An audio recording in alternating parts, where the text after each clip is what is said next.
हमारा ये tutorial life in the UK test के बारे में है और आपको पता ही है कि लाइफ इन द यूके का जो टेस्ट है ये आईएलआर और ब्रिटिश सिटीजनशिप के लिए एक मस्ट रिक्वायरमेंट है। एक तो आपको B1 टेस्ट करना है और दूसरा लाइफ इन द यूके करना है। तो आज हम लाइफ इन द यूके पर बात करते हैं। इसमें आपके सामने जैसे कि ये लिखा हुआ आप भी देख सकते हैं कि there are 24 questions in the test और you must answer 18 correct to pass the test। आपको 18 क्वेश्चंस ठीक करने हैं और 24 क्वेश्चन टोटल होते हैं। टेस्ट का जो टाइम है वो 45 मिनट्स है और ये बहुत ज़्यादा टाइम है। अगर आपकी प्रिपरेशन है, अच्छी सी तैयारी हुई है, तो फिर आप उसको इजीली कर सकते हैं। ठीक है। ओके, तो आज हम अ, एक लाइफ इन द यूके का पूरा टेस्ट मैं आपके सामने करूँगा और साथ ही आपको समझाता भी जाऊँगा कि कैसे ये करना है। ठीक है। तो उसके बाद मैं ये सोच रहा हूँ कि जो कम्युनिटी का जो टैब है उसमें मैं एक पोस्ट करूँगा, एक पोल आपसे पूछूंगा कि क्या इस तरह टेस्ट करना और उनको एक्सप्लेन करना ये आपको ज़्यादा अच्छा लगा, ये ज़्यादा समझ आया, या कि हमें बुक पढ़नी चाहिए और बुक एक्सप्लेन करूं मैं। एक बात तो आपको याद रख लेनी चाहिए कि टेस्ट जो है ये लाइफ इन द यूके की जो बुक है उसी से आता है। ठीक है। तो दो तरीके होते हैं तैयारी करने के। एक दफ़ा आप बुक पढ़ लें और फिर टेस्ट प्रिपेयर करते रहें, या फिर बार बार ऊपर नीचे टेस्ट करते रहें। तो जो आपको मेथड इजी लगता है वो आप मुझे कमेंट्स में बता भी देंगे और उसी के बेस पर हम आगे चलेंगे। आप यूं कह लें कि ये आज एक एक्सपेरिमेंट के तौर पर, एक सैंपल के तौर पर हम एक टेस्ट करेंगे। मैं साथ में इसको आपको एक्सप्लेन करता जाऊंगा। ठीक है। सो 24 क्वेश्चन होते हैं और आप ये भी देखते जाएंगे कि क्वेश्चन किस तरह के आते हैं। अगर आपको ये आइडिया नहीं है कि किस तरह के क्वेश्चन होते हैं तो मेरी वीडियो देखिए जिसमें मैंने लिखा हुआ है कि टाइप्स ऑफ क्वेश्चन, कुछ इस तरह उसका नाम है, और उसमें मैंने जितनी तरह के क्वेश्चन आते हैं वो एक्सप्लेन किया हुआ है। आप उसको भी देख लें, फायदा होगा। तो चलें यहाँ से स्टार्ट करते हैं टेस्ट। पहला क्वेश्चन है which of these land UK landmarks is in Wales. तो ये चार आपके सामने लैंडमार्क्स हैं। The Giant's Causeway, Loch Lomond, the Lake District and Snowdonia. Okay, तो इसमें जो हमारा राइट आंसर है वो है स्नोडोनिया। ठीक है। लेकिन अब सिर्फ बस आंसर दे के आगे चले जाना ये सोल्यूशन नहीं है, हमें ये समझना भी है कि आंसर हमने करना कैसे है। ठीक है। और इसके लिए कुछ कॉमन सेंस की बातें भी होती हैं और कुछ जनरल नॉलेज भी होता है, और इसके अलावा कुछ ट्रिक्स हैं, टेक्निक्स हैं जो आप लगाएंगे। ठीक है। फॉर एग्जाम्पल ये देखें, ये आपने देखा है कि ये वर्ड लॉक लिखा हुआ है। लॉक वर्ड जो है ये स्कॉटिश लैंग्वेज में झील को कहते हैं। सो दैट मीन्स कि लॉक लमन जो है ये तो स्कॉटलैंड में होगी।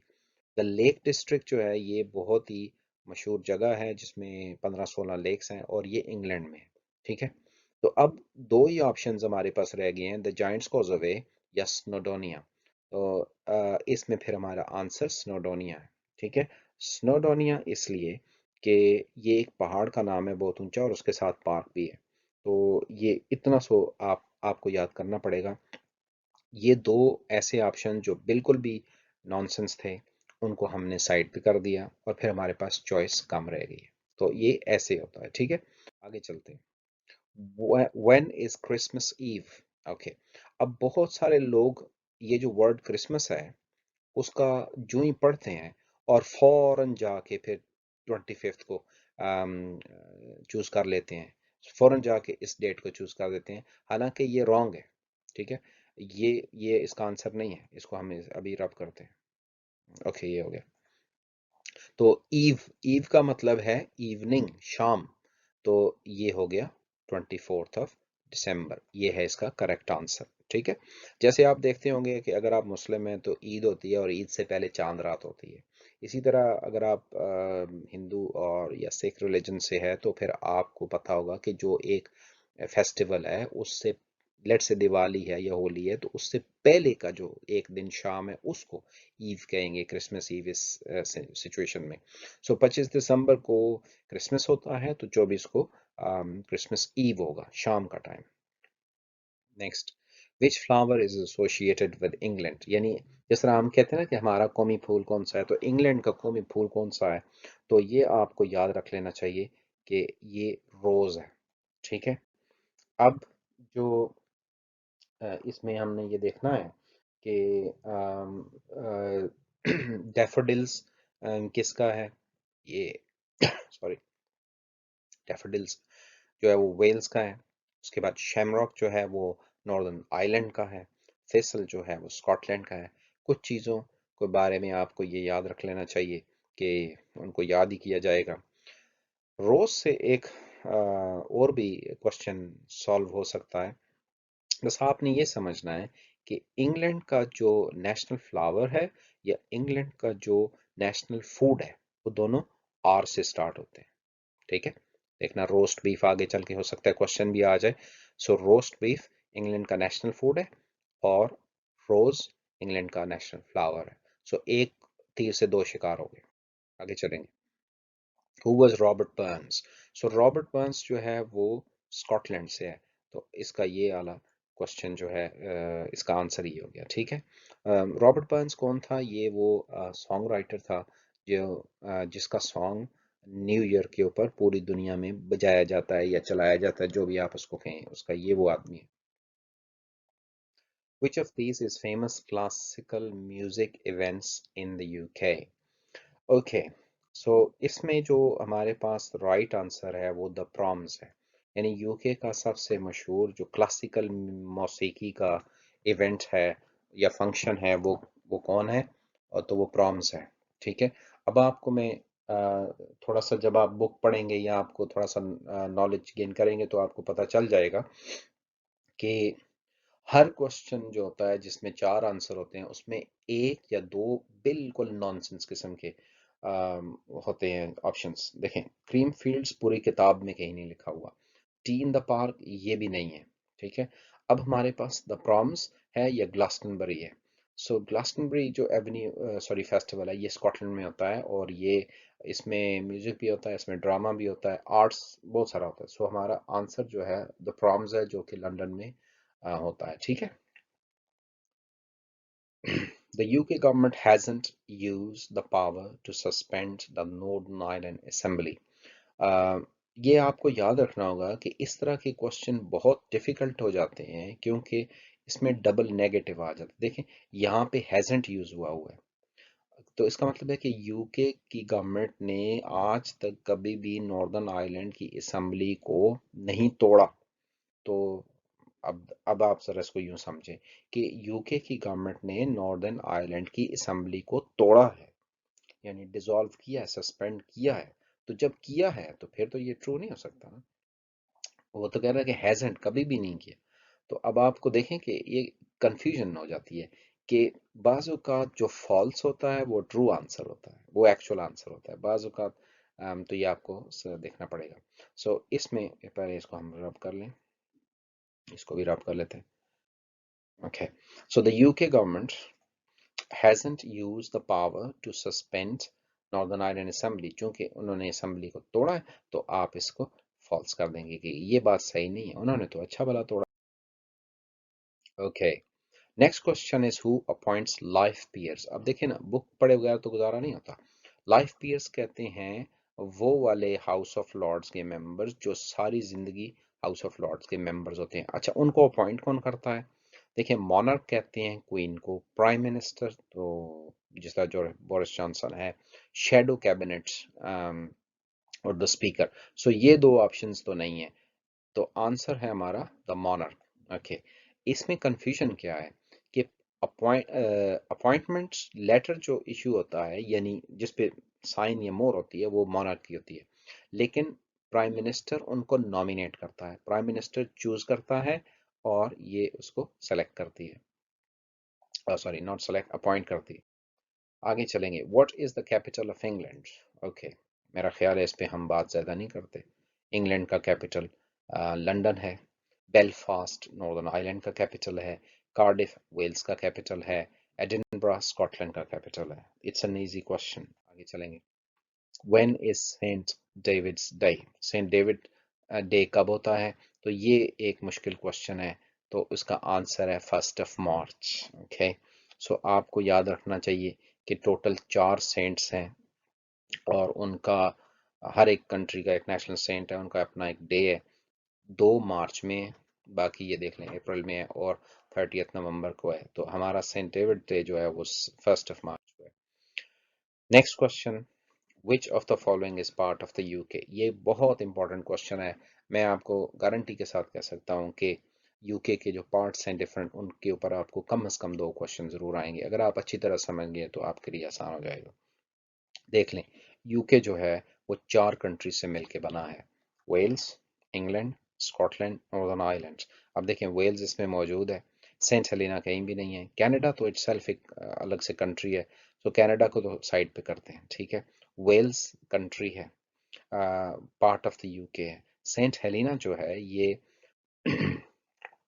ग्राउंड डिपेंडेंसी है, और चैनल आइलैंड्स भी पार्ट ऑफ द यूके नहीं है। सो हमारा करेक्ट आंसर है Wales. Okay, part of the UK means country का, चार चार कंट्रीज मिलके यूके बनाते हैं, और उनमें से एक वेल्स है। यही राइट ऑप्शन है। Who built the Tower of London? Okay, so ये क्वेश्चन है। इस तरह के क्वेश्चन हमें याद ही करने हैं, इसका कोई और तरीका नहीं है। विलियम द कॉन्करर, जो कि फ्रांस से आया था, इसने टावर ऑफ लंदन बनाया था। बाकी लोग इसका गलत ऑप्शन है। Okay, next is what is not a fundamental principle of British life? Fundamental principles का मतलब होता है बुनियादी उसूल, बुनियादी रूल। ओके, इन 4 में से कौन सा ऐसा एक है जो कि फंडामेंटल प्रिंसिपल नहीं है? सो इसका मतलब ये हुआ कि 3 इसमें से फंडामेंटल प्रिंसिपल्स हैं। तो इस तरह के क्वेश्चन को आपने ज़रा गौर से पढ़ना है, क्योंकि बाज़ औक़ात नॉट ज़हन से निकल जाता है। क्वेश्चन है कि, क्वेश्चन ये नहीं है कि फंडामेंटल प्रिंसिपल्स कौन से हैं, क्योंकि फंडामेंटल प्रिंसिपल जहन में आएगा तो आप कहेंगे अच्छा, ट्रीटिंग अदर विद फेयरनेस, हाँ ये तो फंडामेंटल प्रिंसिपल है, आप इसको टिक कर देंगे। या लुकिंग आफ्टर द एनवायरनमेंट भी फंडामेंटल प्रिंसिपल है, लुकिंग आफ्टर योर फैमिली भी है। तो आप इनमें से, आपको क्वेश्चन और से पढ़ना है। क्वेश्चन कहता है कि विच इज नॉट, ओके, सो तो आंसर हमारा हुआ driving a car. Driving a car एक फंडामेंटल प्रिंसिपल नहीं है, ये बुनियादी उसूल नहीं है। सारे लोग, आप खुद सोचें, क्या सारे लोग ड्राइव करते हैं? क्या सब लोगों के पास ड्राइविंग लाइसेंस है? आप अपने घरों में ही देख लें, आपकी बीवी होगी या आपका हस्बैंड हो गया, तो वो तो ड्राइव नहीं करते, तो फिर वो फंडामेंटल प्रिंसिपल कैसे हो सकता है? अगर फंडामेंटल प्रिंसिपल है तो फिर वो सबको करना है, ये याद रखिएगा। तो अगर सबके लिए लाजमी है तो फिर ड्राइविंग तो सबके लिए लाजमी नहीं है। सो यही है जो कि फंडामेंटल प्रिंसिपल नहीं है। आगे चलेंगे। Which charity works to preserve important buildings? Okay, देखिए, एज यूके जो बूढ़े लोगों के लिए चैरिटी है, एज का मतलब भी बूढ़ा है। एनएसपीसी जो है ये बच्चों के लिए चैरिटी है। देखें, आप यूं समझ लें, national society for the protection of cruelty on children. अब चिल्ड्रन सी से स्टार्ट होता है ना, तो आप बस ध्यान में रख लें कि जिसमें सी आएगा वो बिल्डिंग्स का उसके साथ कोई ताल्लुक नहीं है, ठीक है।